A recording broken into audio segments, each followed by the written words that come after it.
Uh-oh, it looks like we piqued your interest in the Hideout. First of all, let me tell you what the Hideout is not.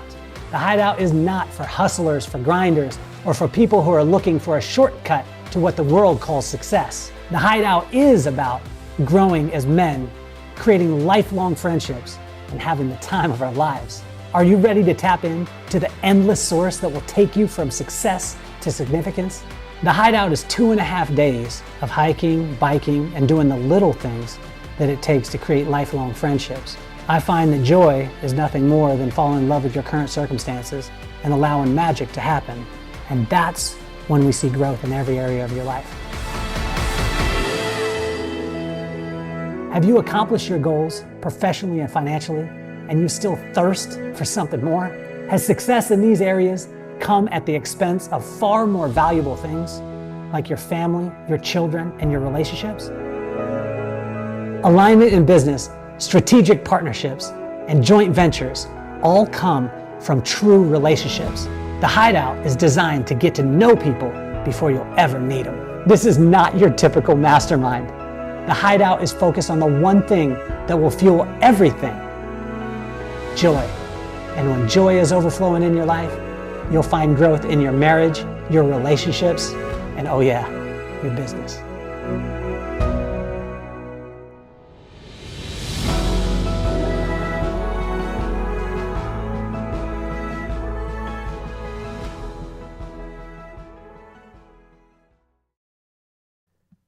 Welcome to the Kelly Cardenas podcast, where attitude is everything. On today's show, this woman was making fun of me the whole entire time that video was on. She kept saying to me, "Daddy, the Hideout has already happened. Didn't it already happen? Why are you going to have the commercial on there?" Because of it. She keeps me humble in every sense of the word and gives me so much light and life. And it is my honor, my pleasure to have my one and only daughter, the woman who made me a father, Miss Makena Cardenas, on the show. Welcome. Hi. How are you doing this morning? I'm okay. So why do you give your dad such a hard time all the time? I mean, like, if I was nice to you all the time, then, like, who would, like, keep you in check? Because Mom's really nice about it, but I don't think, like, anyone is actually, like, mean to you. I think that people are. I mean, but you're real. Like you've always been real with me, which is great. I'm going to do this too. I'm going to take this and I'm just going to adjust it slightly, and then I'm going to have you talk right into it, because everything that you say is so profound and is very, very important. How old are you? I'm 13. 13? Get as close to the mic as you can. Yes. When you're talking, it's going to be weird.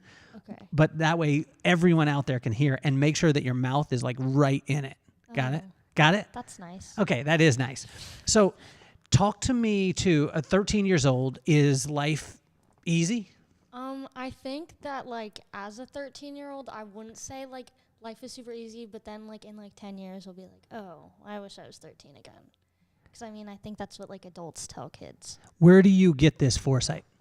I don't know, like, you're, like, a life coach, kind of, and I've been, like, around you, like, my entire life, and you're always like, enjoy life, Makena, because everything's awesome. Like the song from, like, the Lego movie, I think, like, that would be, like, your like theme song to, like, your life. It'd be like, everything is awesome. That one. So what frustrates you about that kind of stuff? Because there was things about my pop, and you knew Campa, who we both love more than, I mean, that guy was incredible. And there was things about Campa that was, I look at it and the wisdom, but there was times where he frustrated me because he would say, like, sayings over and over and over again. What are some of those things that frustrate you about your pop? Well, at least you don't, like, make me, like, sleep thing where, like, he make you, like, put, like, a speaker in your pillow and you had to, like, listen to, like, Bible verses. I don't think you do that to me, at least that I know of. But I don't know. Like, I guess, like, I don't know. Like, I've said like 7 times. That's okay. You can say whatever you want. You're allowed to. But, like, I don't know. So what frustrates you at times? Like last night, we got to have a conversation, and I was telling you a couple things. I've learned to ask, you know, am I allowed to interject? And there's some times where you're like, nah. I think like sometimes you want to be like super inspirational, but I think a lot of the time people like they don't want inspiration. They just like want someone to listen to them and like not respond, but like respond, if that makes any sense. What type of not respond but responding can you do as a person out there? Because I think that a lot of times we go through this, right? As people, right? We're having a conversation and you're telling me a challenge. Maybe I've gone through the challenge and I'm like, I got the answer. But sometimes that's super frustrating. How can a person be better at that communication? I think a lot of the time people like want to hear what like something that they want to hear, and most of the time when you give like good advice to someone, they like don't want to hear that. Like the other day I was talking to one of my friends, and like I think that I give super good relationship advice even though I've never been in a relationship because I'm just so good at that. But like I think I was spitting some really good points, like you need to have communication and you need to like talk to them, and that's what like builds a good relationship, even though we're in middle school. But like just so that you get in the habit of that. And she didn't want to hear that. She wanted to hear that she was right. And I think that like that will help you later on in life when you're like, oh yeah, McKenna told me that I should talk to this person, so maybe I will. But like in the moment, it's like not what you want to hear. How can you help people to understand that, or is it just that you need to sit back and listen? I think like if an event like just happened and you're trying to give them the like advice in like real time, like talking to them and like more listening than talking, like more support wise. So like I'd rather like have my friends support me than like tell me what I'm supposed to do. So help us to understand, because I think that this statement comes out a lot with people is like, your generation, you are like this. Take us into the mind of a 13-year-old and some of the things that you go through that some people will tell you, that's not that big of a deal, but it's a big deal to you. So I'm not in middle school right now. I was in middle school, and you always give me a hard time. You're like, way back, like when dinosaurs roamed the earth, and you went to middle school.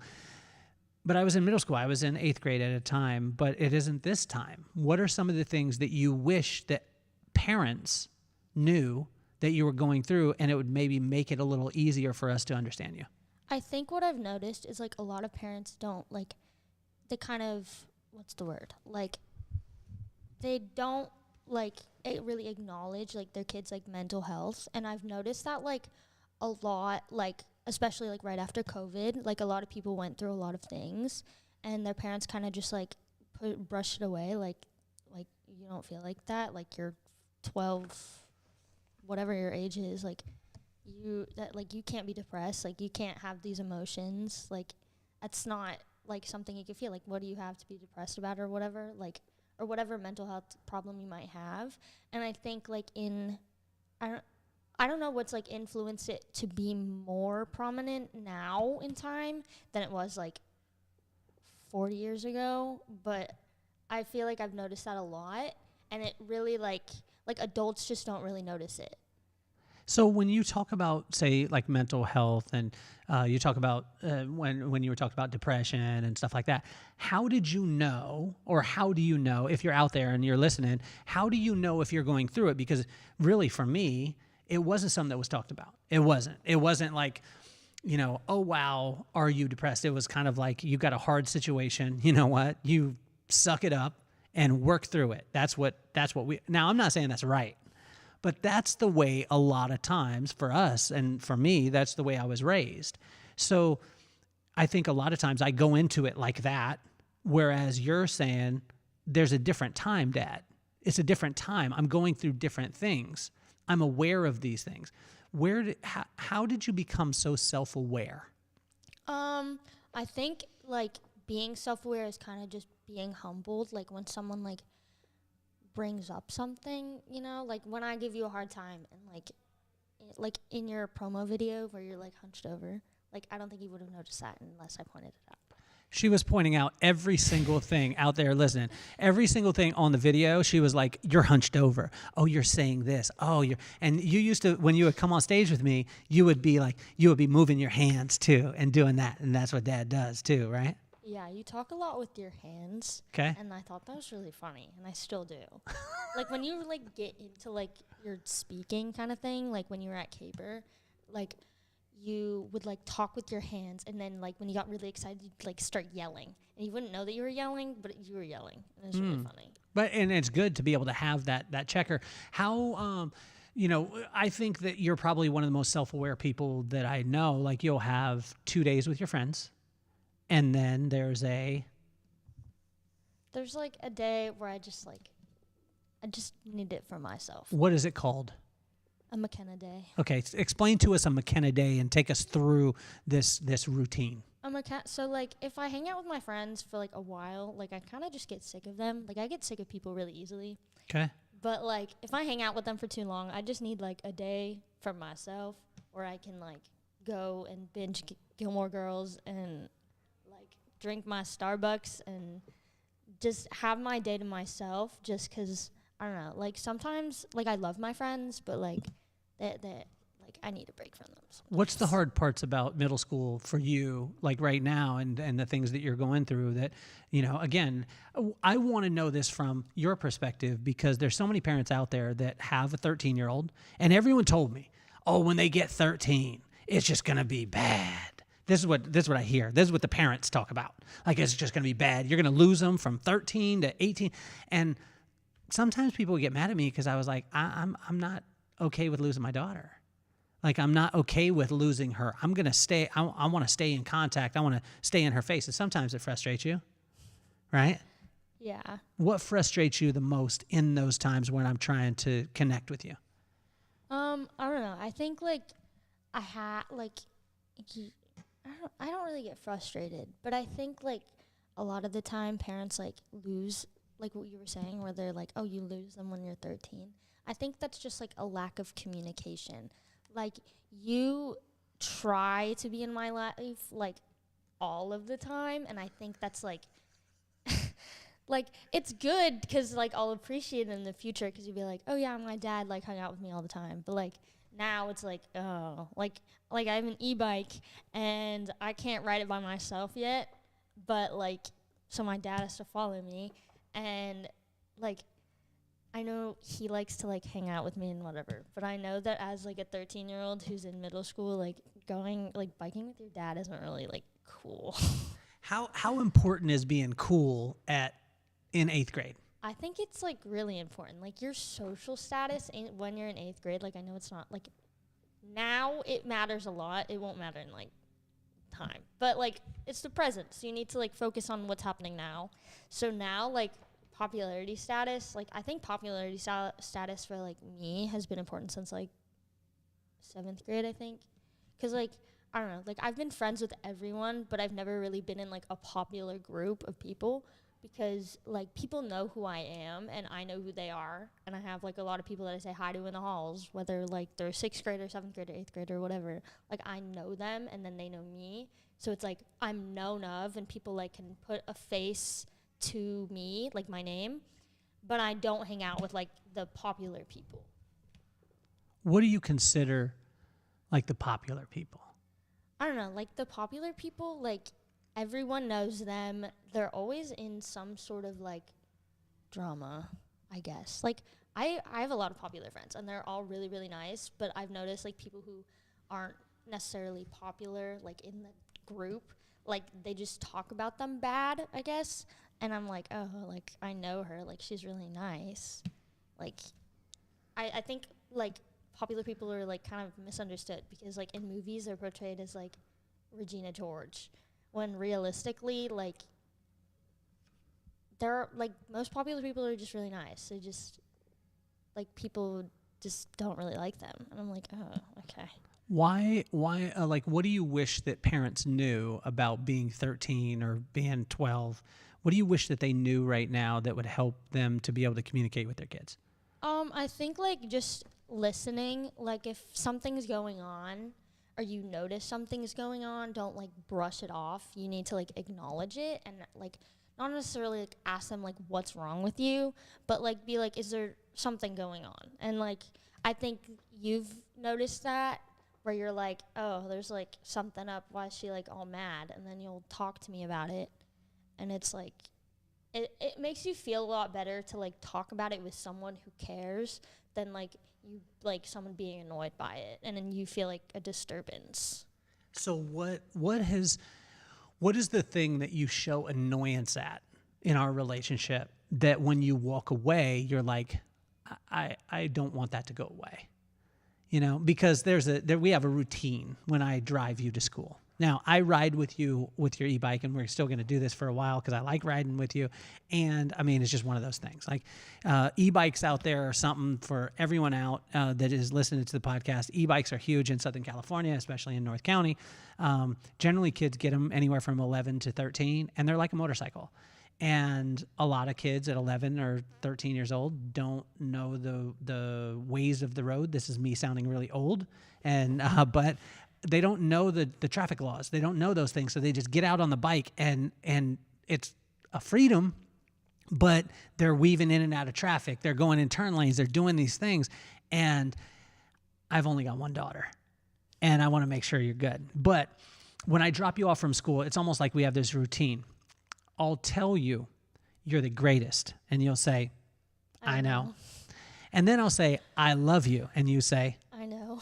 Well, you say, who wouldn't? And then you get out the car. Sometimes from a parent standpoint, you know, at times, like I know you, I know your personality, I know your sarcastic kind of sense of humor. And, you know, but sometimes a parent could be like, oh, wow, is it getting through? And so I've never got a chance to ask you this question. What is getting through that I don't know is getting through? You know, whether it be life lessons or things like that.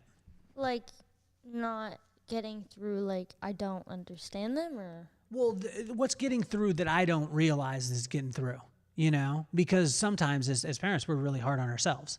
We're super hard on ourselves. Like, oh my gosh, does she know that I love her? Does she know that she's awesome?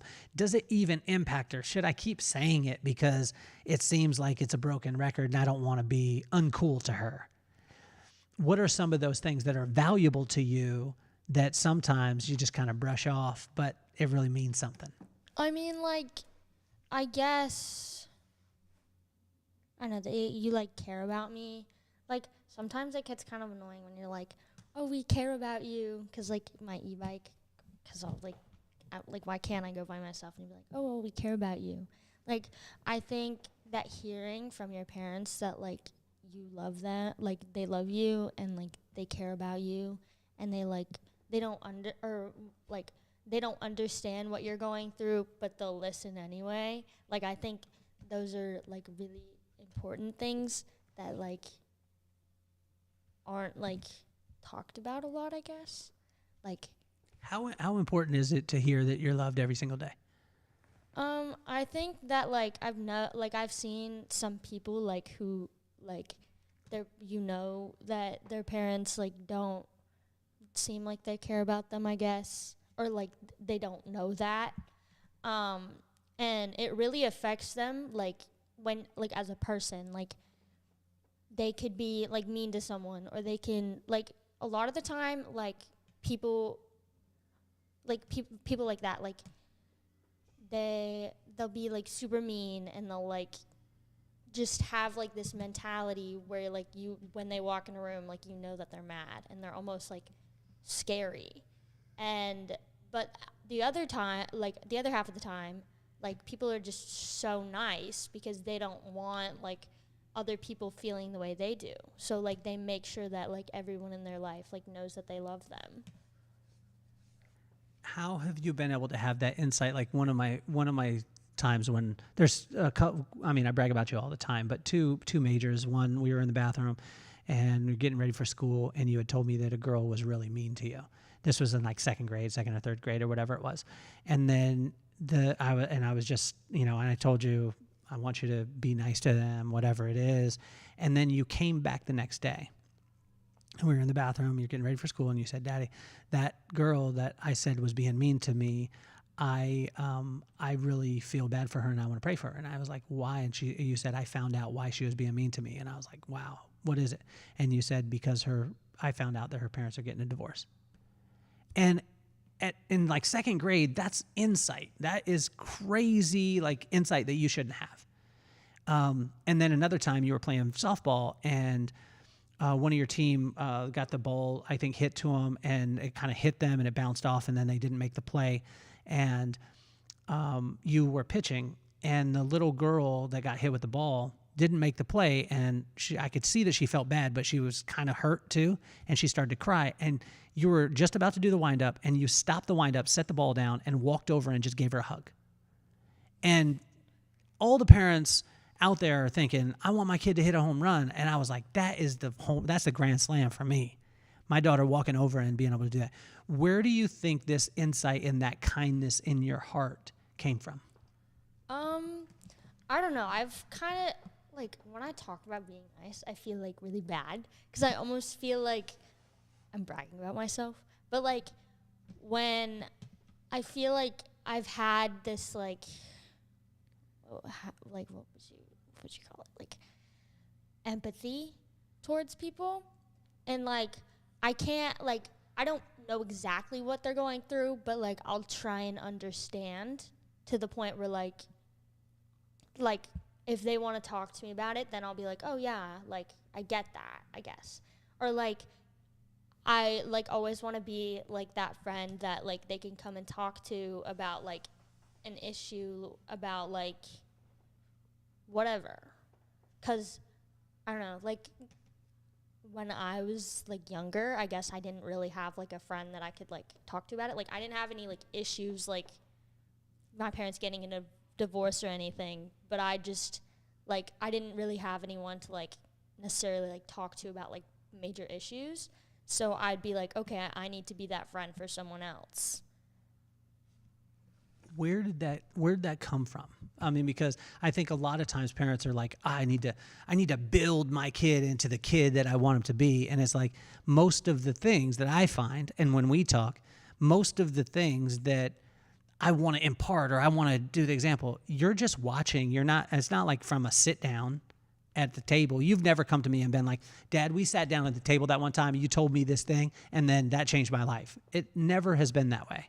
It's always been you observing and watching, right? So what are some of the things that you've picked up on through, like, watching your mom? Whether, and this is a good one because mom needs to hear how much you love her, right?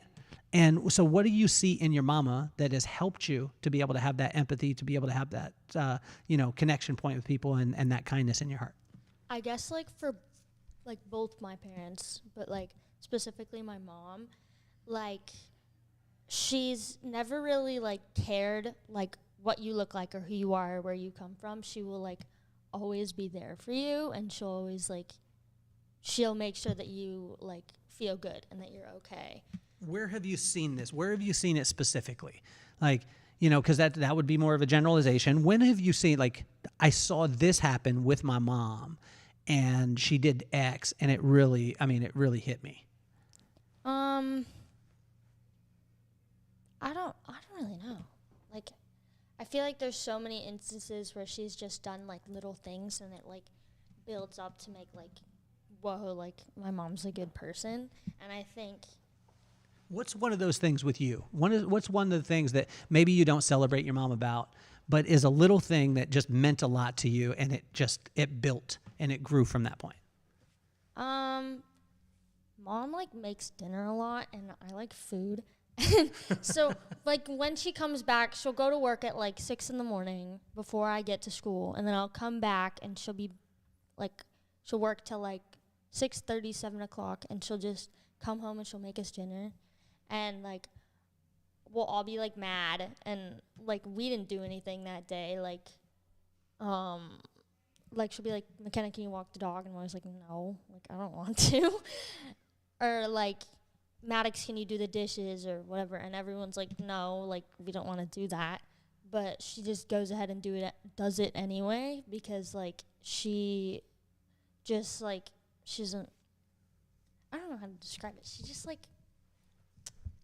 She's just there for everyone, even, like, if they're not necessarily, not there for her, but, like, they're not doing anything for her.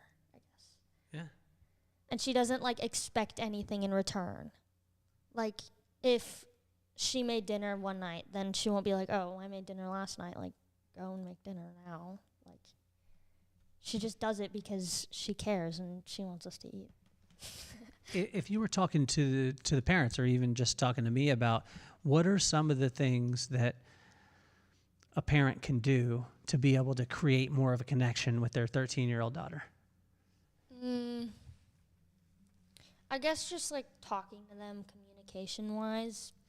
But how do we talk to you? Like, what's the best way? Because there's a difference between 13-year-old speak and 47-year-old speak. And you let me know this all the time. You're like, you're old, Dad. You're old. And if I use a word and it's out of context, or it's a word that's cool to you, you're like, right? So how can we get less and more open? How can we, what can we do as parents to be able to communicate, whether it be through words, through actions, whatever it is? What do you wish that?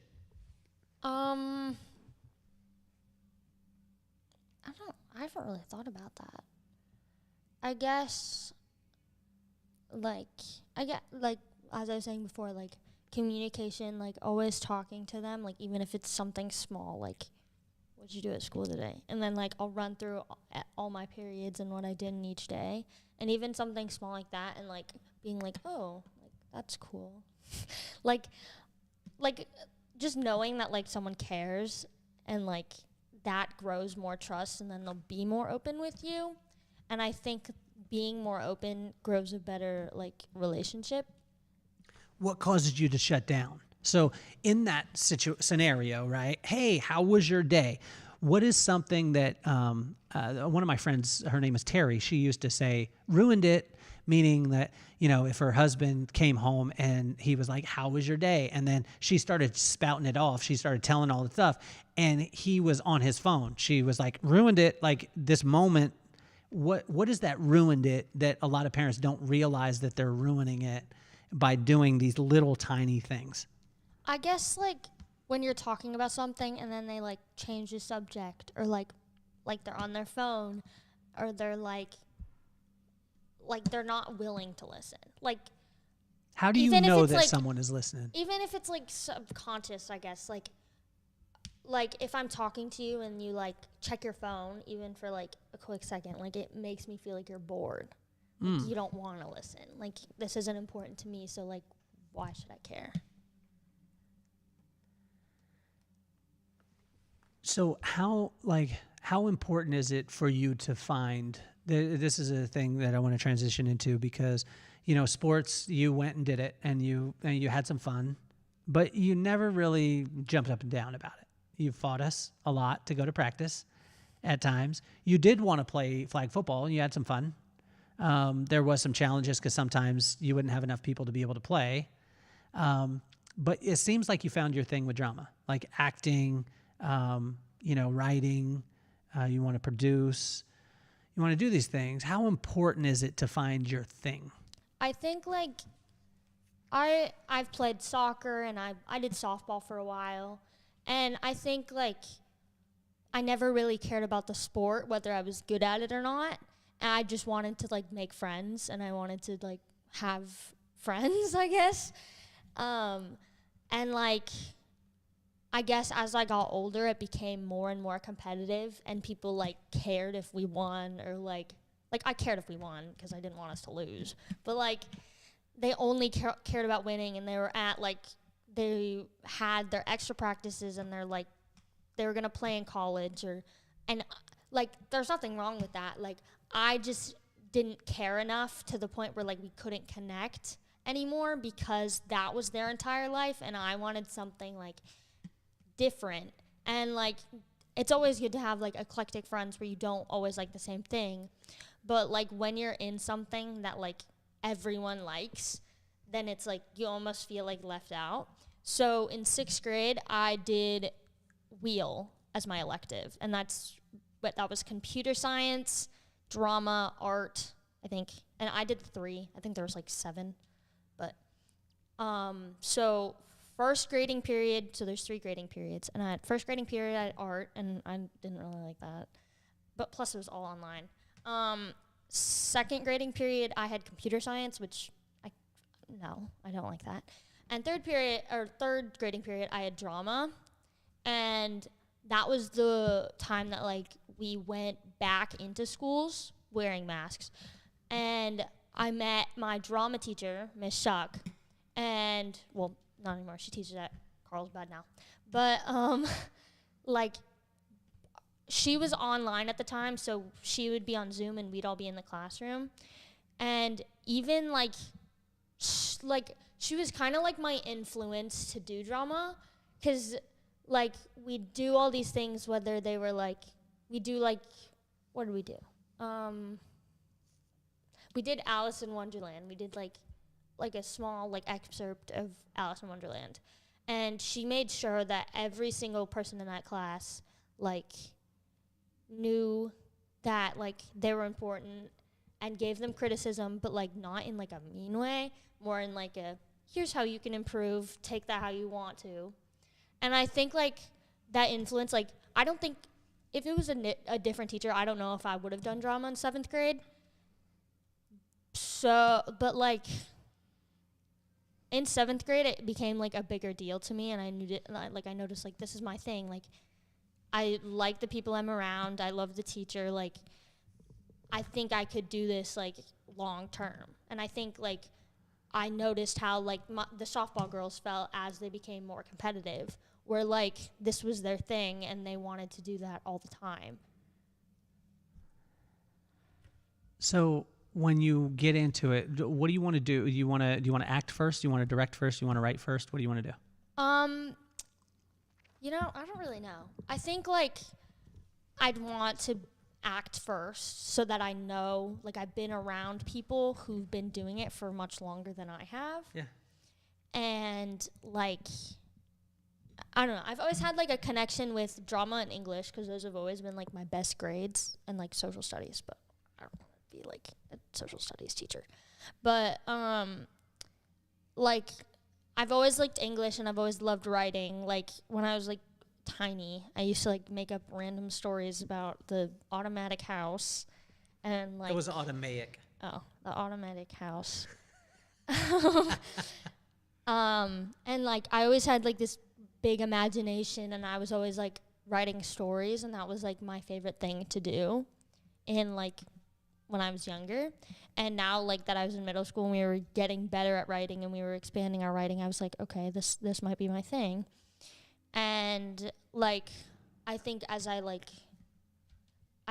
found, like, I think it was in March of 2020, I think, I started watching Stranger Things, and that's where it became an obsession to say the least. And I think as I was stalking the actors, like I'd noticed that, like, how they all were, like, normal kids before, and how, like, they grew into, like, these, like, bigger actors and actresses. And, like Finn Wolfhard, he's a director and a producer, and he's, like, a music writer. Or, like, Sadie Sink was on Broadway as Annie, and then she became, like, a bigger actress as, like, her, like, life continued. And I was like, okay, that's really cool. And I just, like, as I continued to watch, like, different genres of movies, like, I noticed, like, smaller things, and I'd be like, okay, like, I don't know, like different cinematography things, like, oh, that angle's really good, or, like, I like the way that she said that line, or just smaller things like that. And I've always, like, and in drama, I've always been, like, I need to be the boss, and I'm really bossy, but I, like, hate bossy people. So I'm kind of a hypocrite that way, but, like, I'm always telling people to do, and I always have a vision of what I want to do. And, like, if they don't, like, do that vision, then I just get really frustrated with myself. Like we were doing, like, grader tuna for competition, and, like, even smaller things, like, one of the kids in my class, he says the first line. And so there's two people sitting down in chairs, and then I was like, okay, you can stand behind the two people, say your line, and once you're done, you put your head down. And he was like, no, I'm not doing that. And I was like, yes, you are. And he was like, well, we did it last year, and we're going to do it the way that I want to do it. And I was like, no, you're not. And we ended up doing it the way that he wanted to do because I just gave in. But, like, I feel like directing, I don't even really know what a producer does. But, like, like you'll be like, Makena produced this podcast. I don't even know what that means. I don't think anyone knows what it means. But, like, directing, writing, and then I'd read things and I'd be like, wow, they make a lot of money. So how much does money factor into it at 13 years old? Because, you know, they tell, like, people will tell us all the time, don't follow the money, follow your passion. But also, too, I mean, you're 13 years old, you know, you'll see something and you'll be like, that person's rich. So how, like, when you're thinking about what you want to do in life, and I'm not saying that you have to make that decision now, because at 13 years old, I mean, you should live your life and have a great time, but how much does money come into the, how much is it of a factor? I think, like, a lot of people will be like, you need to find your passion. Like, it doesn't even matter, like, if you don't make that much money, like, you'll be happier if you, like, do what you love and you don't make that much money, rather than, like, if you do something you hate and you make a lot of money. And I think, like, that's wrong and right in the same way, because as a 13-year-old, I would say, like, if you're doing what you love and you're, like, struggling with money, then that's not going to make you necessarily happy, I would say. As a person who lives in Southern California, like, I guess it's never, like, money has never really been an issue, that I've noticed. And, like, that she's noticed. But, like, I think finding that balance of something that you like and not something that you can, like, oh, like, I can withstand this. Like, my backup plan, like, if I don't become an actor or an actress, or, like, that just doesn't work out and I just don't want to do that, then I'm going to be a lawyer, because I can withstand being a lawyer, and they make a lot of money. So Uncle Rob.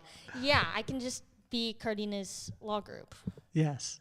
So how much, I've always wanted to make sure that you get exposed to certain things, right? And, you know, for you to, like, say with Kids Bob, I wanted you to get exposed to Isaiah. Like, I know he was your favorite and all the stuff, and I wasn't trying to expose you to him like, oh, you should, you know, holler at him. I don't want him to be your boyfriend. But I wanted you to be exposed to him. I want you to, like the Stranger Things stuff, I wanted you to go and meet the actors because I want you to see that they're people. Has this had a positive effect on you, a negative effect on you, or no effect at all? I think what I've, like, noticing, like, because every person that, like, I've, like, really liked, I guess, you've let me meet them in a way. Like, you always find a way to make that happen. Like, when I was, like, 9 or 10, I met Isaiah, and... Who's Isaiah? Isaiah's a Kids Bop kid, and I was, like, we went to a Kids Bop concert. I think I was, like, 8 years old. And he was my favorite. I was like, yes. My 8-year-old self was, like, in love with him, but it's okay. Kind of exposing myself right now. That's okay. But it's okay. But, like, meeting him, like, you just notice that they're normal people. Or, like, the first, like, celebrity I met was Finn Wolfhard. And that was on, like, a Zoom call. I think it's called Fanmio. Mm-hmm. And, like, just, I guess, like, then I couldn't really tell, but it was, like, a 2-minute call, and, like, he's, like, a normal person. Like, he was sitting in his girlfriend's bed. Like, he's just normal. He's not, like, it was almost weird. Like, or, like, when I went to StrangerCon, like, I saw, like, what did I say? I saw Dacre Montgomery, Noah Schnapp, Gaten Matarazzo, and, like, a few other people. But, like, being there, like, and seeing them, like, you just know that they're, like, normal people. Like, especially Gayton. Like, Gayton was so nice to everyone. And he was just, like, meeting that person almost gives you, like, this, like, oh, they're normal people. Like, it gives you, like, a new respect for them as a person as well as, like, the character they play. Like, I forgot what I was going to say. But, like, I think people need to, like, I was in line, and it was the day that we met Noah Schnapp, and I was behind this group of maybe, like, 4 or 5 girls, and they were, like, they just got their autograph by Noah Schnapp, and we were waiting in the line for, I think it was Dacre Montgomery, who plays Billy, and, like, they were squealing, and they were just, like, so excited, and they're like, oh my gosh, he looked at me, like, I saw the way he was looking at me, like, his eyes glisten, like, he's in love with me, and I was like, oh.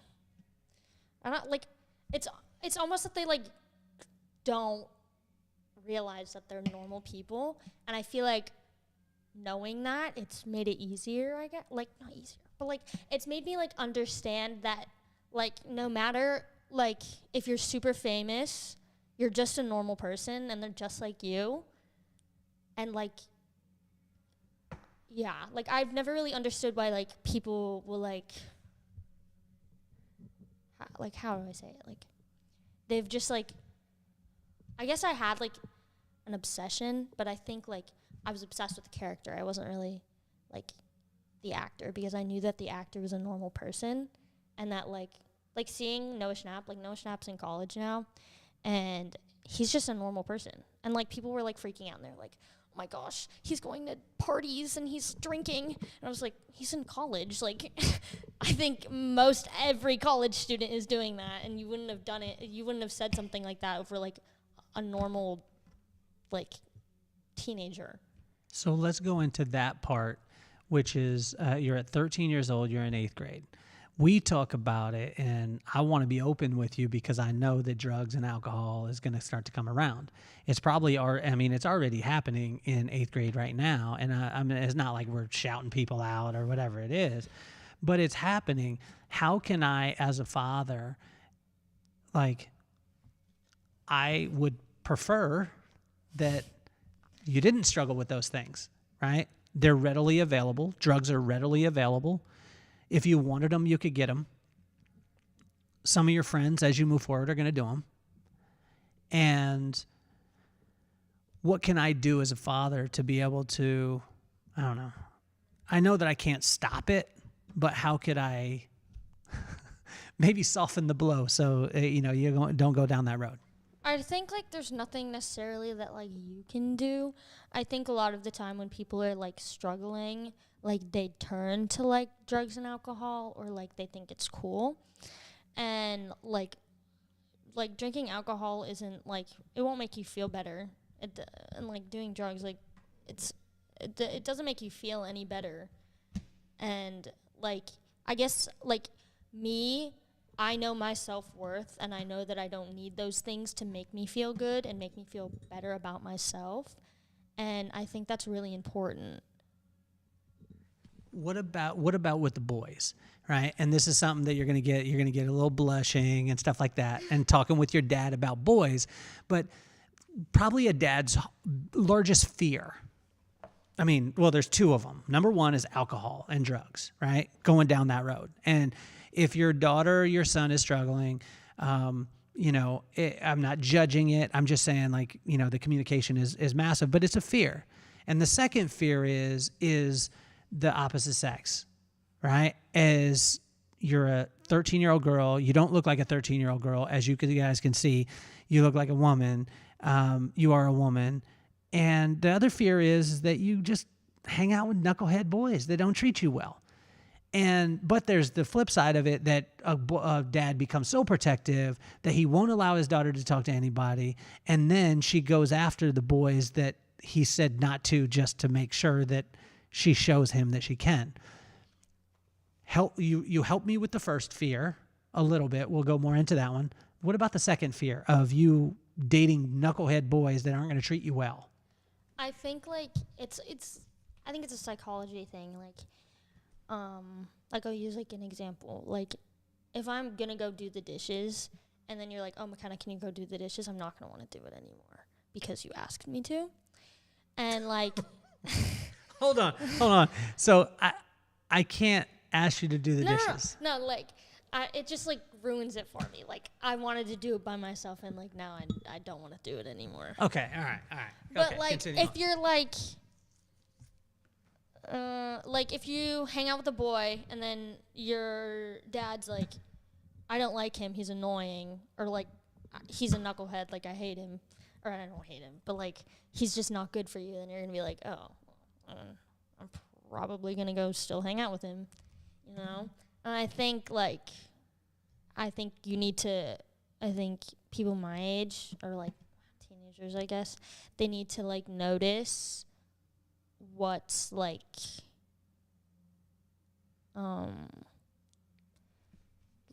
what's good and what's bad. And I think like the more that you hang out with people that you like don't necessarily like, people that are different from you, like if I was to hang out with people who do drugs, then like I'll know like I don't want to hang out with people like that, and I don't want to date boys like that, or I wouldn't want to do that because I don't want to end up like them. And like if I hung out with like a boy that was really nice, then I'll be like, oh, okay, like. So how can we navigate it? Because from a dad's standpoint, if I see a boy that I think is bad news, what do? Do I just back off and just, ask you questions, or do I tell you like that's bad news? Because if I say it's bad news, like you said, the dishes, that'll cause you to want to go and hang with the bad news boy. And I don't want you to hang with the bad news boy, but what do I say? What do I do? What do parents do to be able to communicate with a 13-year-old to help them to understand that I care about you, I love you, and I just don't want you to go down that road? I'd say like you ask me when I hang out with different boys, you'll be like, why do you hang out with them? And like, why do I hang out with them? Oh, well, they're nice and they do this and this and this. But like, once you get like stumped and you're like, I don't really know why I hang out with this person. Like, they're not necessarily like a good human being. Like, I don't really know. Like, it makes you like you can't control who your kids are friends with, but like, I don't know, like, I guess telling them your concern without like ordering them not to hang out with them. Like, if you were like, like this kid did this, or this kid seems like a knucklehead, like he is talking to other girls and he's kind of a jerk, like you saying your concern instead of being like, don't hang out with him, he does this and this and this. Okay. Now, how about when you move it too, you can hear yourself in it? Oh. It's okay. It's all right. So what about,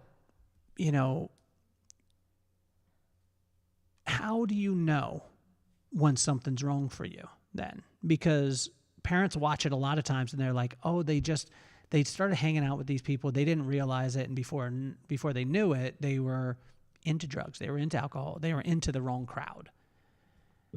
How can we as parents prepare you to be able to see that? Or is there even a preparation that we can do, or things that we can do to be able to help you? Or do we just like throw caution to the wind as parents?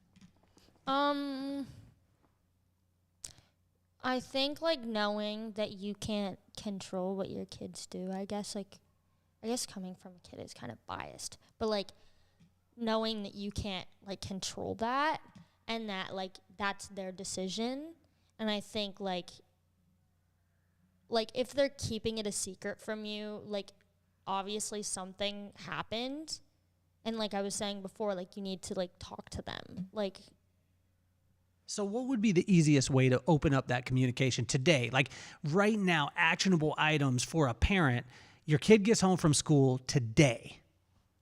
What do you do to start to open that communication? Now, and I know it's not going to be perfect right off the bat. So if you've been struggling and you haven't communicated with your child in a while, for you to roll into their room and just be like, hey, tell me everything, that's a lot. But what little steps can we take today as parents to be able to make that happen? I guess like when you ask your kid like, how was your day? And they just like saying something like, oh, it was okay. Or like, oh, it was great. Or like what happened today? like what happened that made it okay, or what happened that made it great. And just starting with those like little things, like that becoming a routine where they're telling you little things about your day, then that can build trust. And then they'll be like, oh, well, then this happened today. And then it becomes like, because I think a lot of the time, like, people will leave out what happened. Like, I don't know. Like, if something stupid happened with, like, one of your friends, like, I think a lot of the time, like, you just don't tell other people. And, or, like, your parents, you just don't tell them. And I think, like, as you, like, progressively, like, talk to them little by little, then it will become, like, a routine where, like, okay, I can talk to them. Like, not about everything, because they're probably not, like, they'll probably tell you 75% of their life. But I think the other part, like even the most open people with their parents don't tell their parents everything. What don't you tell your parents at 13 years old? I would just be telling you right now. Exactly. I don't know. What are you embarrassed to tell your parents about? What are you embarrassed to tell me about? I don't know. Like, if something, like, came up at school and, like,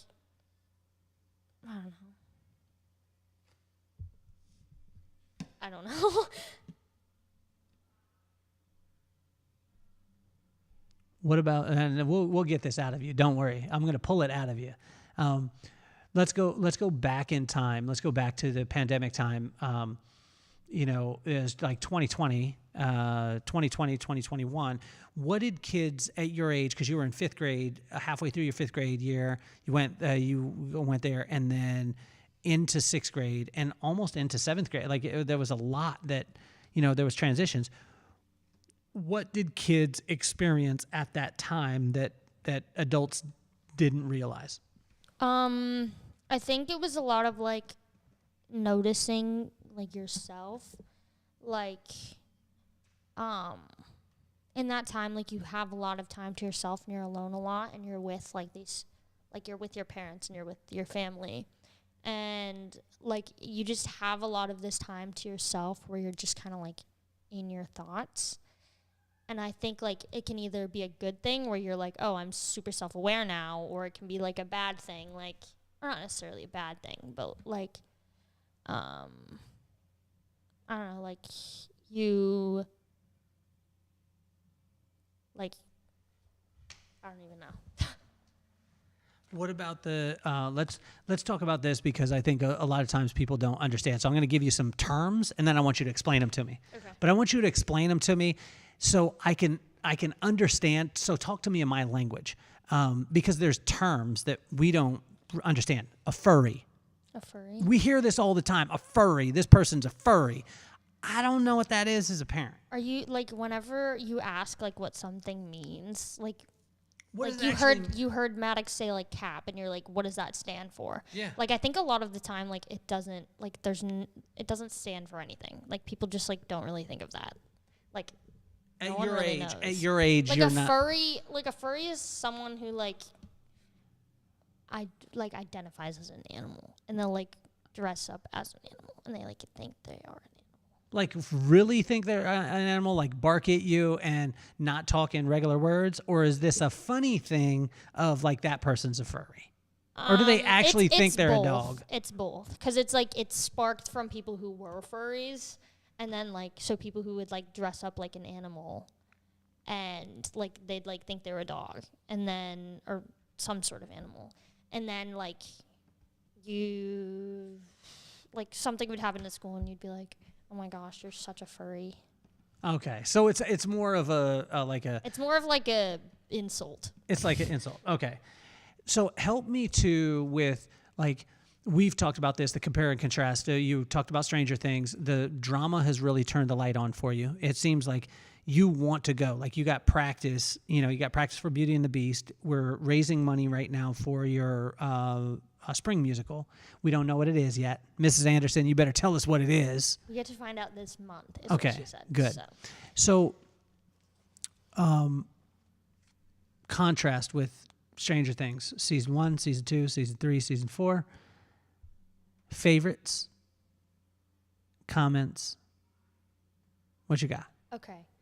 We'll like run through them. Okay. So season 1, like if you haven't watched it, then go watch it, I guess. But so in season 1, they address their characters, and they're like group of 12-year-old boys, and one of them goes missing, and then they find a girl in the woods with superpowers, and then there's like they play this game called Dungeons and Dragons. Everyone out there listening knows what that is. They do. It's funny because it's new to you. What are some of the things, too, that, like, when you're seeing it, which one is your favorite season of Stranger Things? I would say season 2 is my favorite. Why? I think a lot of people don't like season 2 because, like, there was a part where, like, Eleven met her sister in Chicago, and people were like, that's so dumb. Like, why would you put that in? Like, she did nothing to the plot. But, like, honestly, it's my favorite season. Like, I love the theme because it's, like, Halloween theme. Okay. And then a little bit of Christmas, I think. That was when Ghostbusters was on there. Yeah, I loved it. A little bit of Ghostbusters. Okay.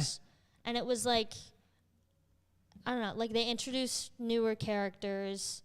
And I just liked the storyline of that one because it was like, because I don't think they even knew that they were going to have a second season. Okay. So they were like, they kind of just like pulled out this idea. And I think it really flowed with season 1. I liked season 3 a lot. I've rewatched season 3 probably the most. How many times? Like a lot. How many? I haven't How many's counted. a lot? Like just a lot. I haven't really counted. 10? No, like more than that. 20? Probably. 40? I actually don't know. It's a lot. It's a Okay. lot. But I liked that one. I think they like really tried to like influence like the 80s theme and like the 80s music, and I think like that brought in a lot of different audiences. Season 4 was like really scary. Like kind of freaky. I didn't like it as much. I think that they had this bigger budget and they like used it in a different way. Like they kind of like I've saw people compare it to like The Conjuring. Okay. And like how it was more of a horror movie than a lovable little 80s show, which I think in comparison to like season 3 was kind of odd. How can you and let's talk on that, because how can you, as you go, a lot of times when you don't have a lot of resources, right, you have to be creative. When you don't have much in your room, you have to get a piece of paper and you have to draw, or you have to make up things or do whatever. Sometimes money dulls our creativity. Have you seen this happen? Where, like you just said, that Stranger Things had a bigger budget. So it didn't seem like they were as creative as they were in the first season. I think they definitely were creative, but I think they've had this, like, how they wanted it to end since the beginning. And I think, like, it was kind of, like, off track. So I'm not saying it's, because it was really good. Like, acting was good. The storyline was good. It was just, like, the way that they executed it was, like, completely different, which doesn't mean it's a bad thing, doesn't mean it's a good thing. But, like, it just, like, when you were watching it, because I, like, woke up at, like, 3 in the morning. No, it was, like, 1 in the morning. I watched it at, like, 1 in the morning when it came out.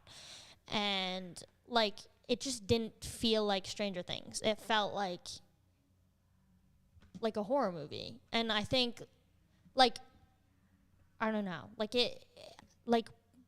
knowing that it was coming, like, the show, or the new season, I knew that it was going to be different. And I knew that it was going to be, like, I felt like it wasn't going to be the same, but I didn't know that it, like, wasn't going to be, like, exactly the same. So let's talk about getting in trouble, right? And getting in trouble is probably the scariest thing in the world for, like, especially in 8th, 7th, 6th grade. You know, getting in trouble is a big thing. We could get in trouble today. I'm probably going to get in trouble. Can you tell the audience why I'm going to get in trouble?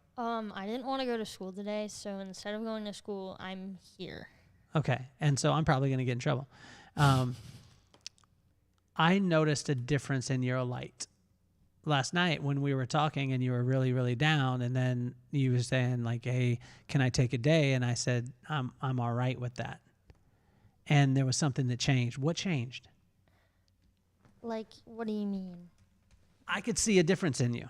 Like that I was getting school off, or like, I don't know. I mean, was that the thing, or is it, you know, is it validation? What is that? Because I noticed a shift. I noticed a shift in attitude. I noticed a shift in, in your countenance. I noticed a shift in your light. And as a parent and as a dad, like when I see the light turn on, like when I saw you with drama, I saw you act, I saw you turn on, like your light went bright as could be, right? And it's something that I wanted to make sure and facilitate as much as possible. I don't want to smother it, but I want to facilitate it. How do I know when to push on the gas and try and create every opportunity and when to back off? And what was the shift? Like, what was the shift last night? Was it the fact that you're that happy that you didn't go to school, or what? I think, like, I didn't want to go to school, and then, like, I didn't actually think you wouldn't, like, I thought that I was going to have to go to school today. And, like, just, like, you saying, like, okay. Like, I was like, what? Like, I honestly didn't think that you were going to say that I could stay home. What does it do? What does it do for you? Does it do anything? Does it, or is it just like, yeah, I can work dad and get him to get me a day off? I don't know. Like, I didn't want to go to school today. And I think, like, just knowing that, like, I didn't have to was, like, a good feeling. And I think, like, any person would feel like that. Like, if you asked, like, not go to work, and then you were just like, oh, okay, yeah, you don't have to go to work. What do you think is possible? I think a lot of people would say anything is possible. But I think everything is possible that is reasonable. So if I know that nothing that, like, I want to come true, like, I know that I can't just, like, have that handed to me. I need to, like, work for that. Like, before I got my e-bike, I had to get $700, I think. $750. And I didn't want to work for that. And then once I got it and once it was handed to me, then I was like it didn't feel as good because I didn't work for it. Like, I'm so glad that I got the bike, but, like, I knew that I had to, like, work for this bike, and it was just given to me. If that makes any sense. Mm-hmm. So how can a parent help you to understand work ethic without being, because there's the militant side, right? So you knew Campa as this loving, take you anywhere, make sure your feelings were good. I knew a guy named Dad, and Dad was like, you're mowing 3 lawns a day, you're doing X. So how can you find the healthy balance between those, as far as, like, as a father, I want to give you every single thing that I didn't have, right? But a lot of times that can hurt you. How can I instill work ethic in you without being a drill sergeant in your life? I think, like, a healthy balance between the both. So not, like, giving me everything that I ask for and, like, kind of having me work for that. Like, not just having it handed to me, but then also having, like, the willingness to be like, you can get it if X happens.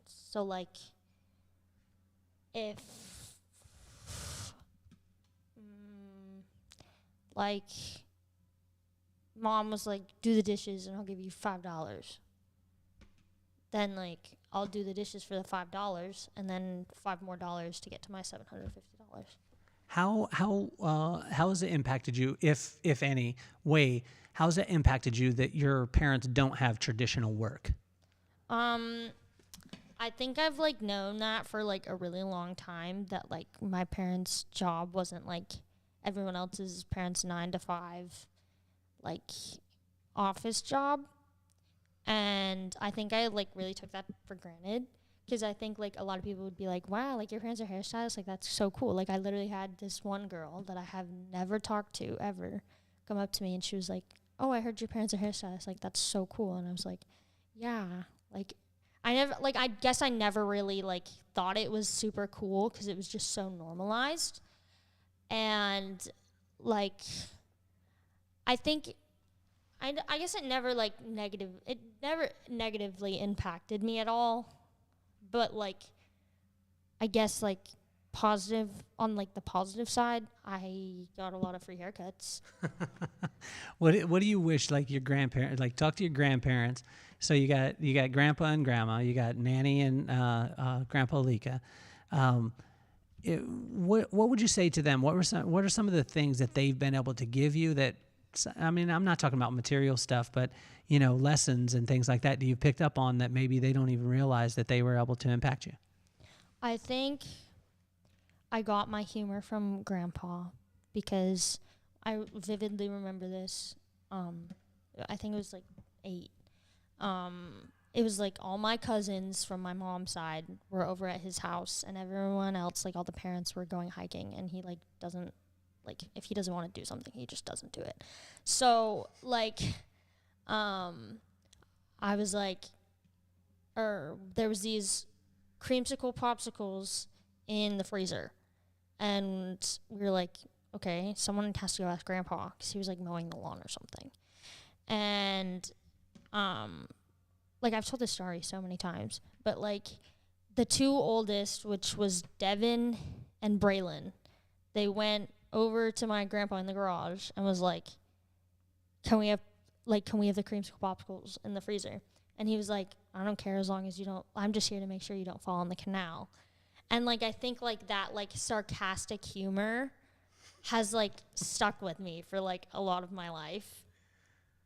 And I think from what I heard from him, it comes from my mom. Like, I think they were asking me if I wanted to go bowling, and I was like, no, like, I don't want to go bowling. And he was like, okay, Brooke. What about your nanny? I think my nanny, like, she cares about so many people, like, so much. Like, she's like my mom in that way, where, like, or I guess mom's like her. But, like, you don't even have to, like, do anything for her, and she will love you unconditionally and always be there for you, and, like, always, like, she will just, like, do whatever you want. Like, whenever she comes here, she's always like, can we go to the beach? And me and Maddox are always like, no, because we hate the beach. Or we don't hate it, but we just don't want to go. And, like, she's like, okay, well, what do you guys want to do? Like, she's always so, like, empathetic to other people, and she's always there to take care of people. And, like, I think, like, when she moved out of her, like, Utah house and went to Washington, she's always, like, asking us to come over. And it's like she doesn't have, like, anyone to take care of anymore because she's away from her other family. Because I think that's, like, so normalized for her because she's just always taking care of other people. What do you wish that your mom knew about the great things that she's done in your life? I guess she's like... You guess? Well, I don't know. You're, like, asking me this on the spot. I don't know what to say. What is something that you fought with your mom about, and then you sat in it and you realized, like, maybe I shouldn't have been that hard on her? I had a crush on this boy, and I was like, I really like him. And she was like, no, you just like the idea of him. And I was like, no, I really like him. And, like, I'd liked him for a while. And she was just like, no, like, he sucks. Like, he doesn't care. Like, he hangs out with other girls. Like, he talks to you, and he talks to you the same way he talks to, like, his other friends that are girls. Like, he's, like,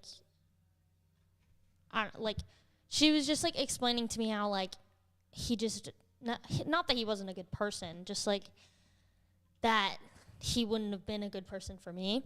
And after that, I ran out of the room, and I was like, no, like, I'm not listening to you. Like, I, like, really like him. And then, like, the next day I was like, nah, he's stupid. Like, I don't like him anymore. Can you say into the microphone, Mom, you're right? Mom, you're right. Mom will have that sound bite. She's just going to have it on a necklace and push it every now and again as she goes. Let's talk about I call him your best friend. And my Grammy was really, really big on this. Like one thing she was always saying that, with Uncle Rob and I, like, never let anything come between you. And I didn't realize the importance of it. And now I realize it as they're not, now Grammy and Camp are in heaven. And I realize it. I realize why it's so important. And I say this to you a lot, and it kind of makes you like, okay, Dad, whatever. But I keep saying that, like, your bro is your best friend, and he's always going to be there. Can you speak to him, because you really light him up, and he had a rough time the other day. And if you're a parent, and this is a public service announcement, if you're a parent out there and you're not telling your children to encourage people, no matter what they're wearing, the way that they look, or anything like that, and you're not really encouraging that, I want you to start that. And I generally don't put a charge out, but this was a situation that happened the other day. Maddox was so excited to be able to spend time with his sister. And Maddox is my son. He's 11 years old. He goes into the room, and McKenna gave him a pair of pants. He was so excited. He was on top of the world. You remember it. He put on the pants. He was like, oh, yeah, he had new swag. He was ready. He went to school, and a bunch of kids were like, why you wear them dumb pants? And he came home, and he was so, like, his heart was hurt. And I wanted to go down to the school and just snatch up every one of those little kids. And not only snatch up the kids, but I wanted to take them home to their parents and help their parents to understand that the way in which your kid is acting is not okay. It's not okay to squash somebody's, like, excitement and enthusiasm. You should be encouraging people. And I got fired up about it. I want to make a video that day, but I was too fiery about it. And I wanted to go at the parents. And I want to not go at the little kids. The little kids don't know any different. I think it's a product of their parents. And I think it's a product of the parents not encouraging them to have their own style, to wear what they want to wear, to do things. And if you're not doing that actively, please do that, because it impacts other kids at school. Talk to your little bro right now and tell him the things that a lot of times you don't take the time to tell him, McKenna. Like, I think you and Mom make it like a big, like, you make a big effort to talk to me about it, and you're always like, tell your brother, like, make sure your brother knows that you love him because he loves you. And I think, like, my love language hasn't, like, I don't know if it's ever been just, like, being super nice to people, because I guess, like, when you're saying, like, the softball girl, like, I was showing her that I cared, but, like, when it comes to, like, people that, like, I truly love, like my family, I will most likely not be super nice to them. And I think Maddox doesn't really, like, know that that's, like, not me trying to be a jerk and that I don't love him. Because I remember one time, like, he saw a picture or video, like, of when he was born, and, like, I was there, and I was really excited because I had a brother. And he came up to me and he was like, wow, McKenna, you really did love me at some point. And I think, like, I didn't know. I guess, like, my parents tell me that, like, he doesn't really, like, understand how much I care about him. But I think, like, he needs to, like, I need to do my part to make sure that he knows. Because, like, as an older sibling, like, if he is being a jerk to me, like, I don't care as much because I'm older. And, like, he doesn't understand that, like, me teasing him in whatever way, like, that's me caring about him. Because he's only known, like, when people are mean to him, like, they're being mean. They're not, like, oh, like, funny, like, haha, like, we're best friends. Like, Maddox is, like, such a genuinely nice person. And if, like, you've ever met him, like, you know that he, like, once you meet him, he's the most, like, respectful kid ever. And I don't think he, like, really understands that. And I think, like, you tell him and Mom tells him. But, like, other than that, like, I don't think people actually tell him that, and he actually knows that. Can you look into the camera right over here? So look into the camera, and I want you to talk to Maddox, and I want you to give Maddox some advice. Okay. Maddox. Like, when you came into my room the other day and you took my empires, you looked so cool. No matter what any of your friends said, you looked awesome because you were Makena-fied, first of all. Second of all, just know that people, what I've noticed as growing up, people who make fun of you are most of the time, like 99% of the time, just jealous of you. If the other 1%, they're just being jerks. But most of the time, that's just stigmatized by something else going on in their life. But, like, your friends who were being jerks to you, or all the kids that were being jerks to you, they're just literally jealous that they can't rock the Black Empires like you could. Can you tell him you love him? Love you, Maddox. Look into the screen right there, because now I started the podcast because of you and Maddox, okay? And even though you don't listen to every episode, you don't, and I know you don't. And there's times where you don't read your letters. I write letters to you, you don't read them, okay? I understand this, I completely. But I started the podcast because of you and because of Maddox, and I wanted to take iconic people like you, and I wanted to show you that iconic people are not superheroes, and I don't want you to have idols in your life. I just simply want you to realize that they're people, and if they could do it and they have a great attitude, great work ethic, you could do it too.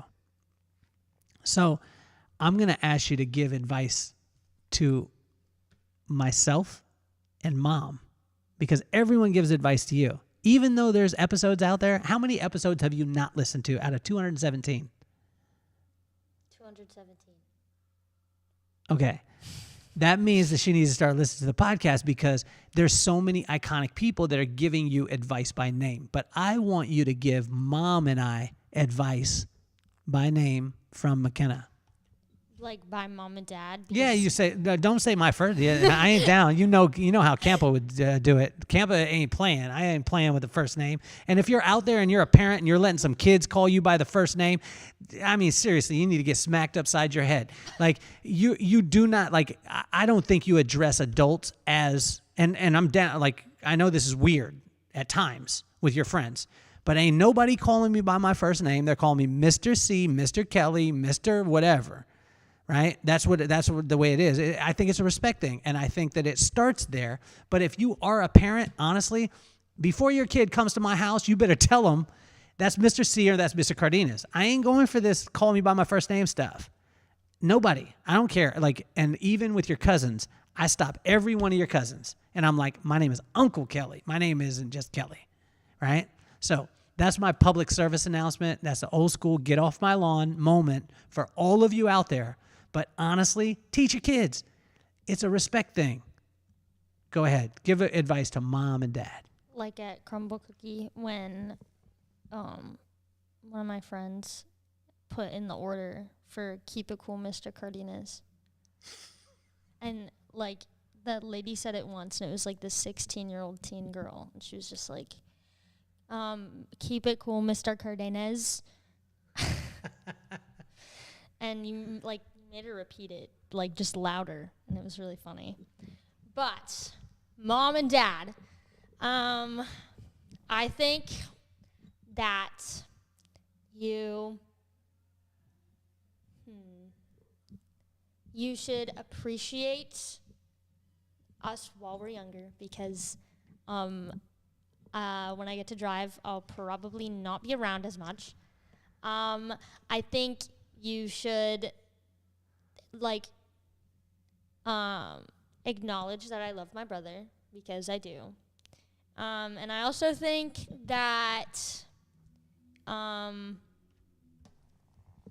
you should let me ride my e-bike by myself. You heard it first here with Makena. And Makena, I can't tell you. I mean, I know you call me a Jesus hippie, But it's one of those things where you inspire me every single day. You light up my absolute world. And I mean, I'm in awe of you all the time. And I watch you, and I watch your sarcastic humor, which I absolutely love. I watch your care and your kindness.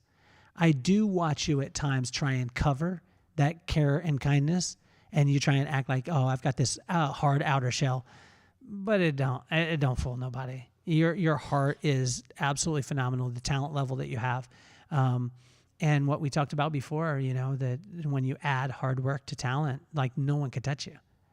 Talent can be overcome by hard work, but when you have the talent that you have and you have the hard work and the work ethic that you have, it can't be touched.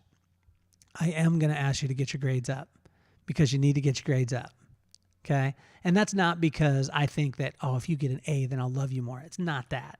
It's just the fact that there's a couple tasks you need to do and do them. So then we could go have fun, right? I'm going to get in trouble by Mom because you're not at school right now and you're on the podcast. And she's going to hopefully listen. I don't know if she's probably not listened to 217 episodes also. As we finish today, even though you don't read the letters, have they had any impact on you? I've read them at camp. Okay. Because I was really lonely and I just kind of over all my Girl Scout friends. And I think I read them from they were like a year ago. They were when I went to camp in 7th grade. And I think they make me smile because I know that you're there for me, even if it's in a letter and we're not on FaceTime. How do you know that I love you? You tell me. Outside of me telling you that I love you, how do you know? I think you express it in ways. As we finish up today, what do you want to tell your dad? You should let me ride my e-bike by myself. Always trying to work the system. I love you, Makena. You're an absolute inspiration. And I'm sorry that I haven't had you on before, onto the podcast before. So I want to thank you for being on. You have been absolutely phenomenal. Do you have any last words for these people out here?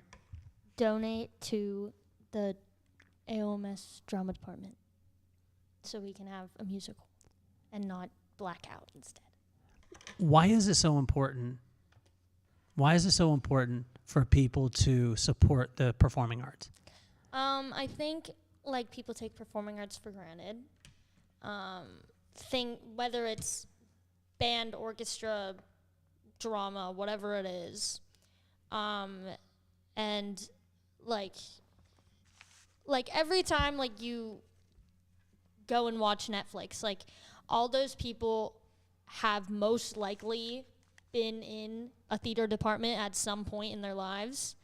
And I think a lot of people take that for granted. And if people were cutting off things like sports, I think a lot of people would care a lot more. Mm.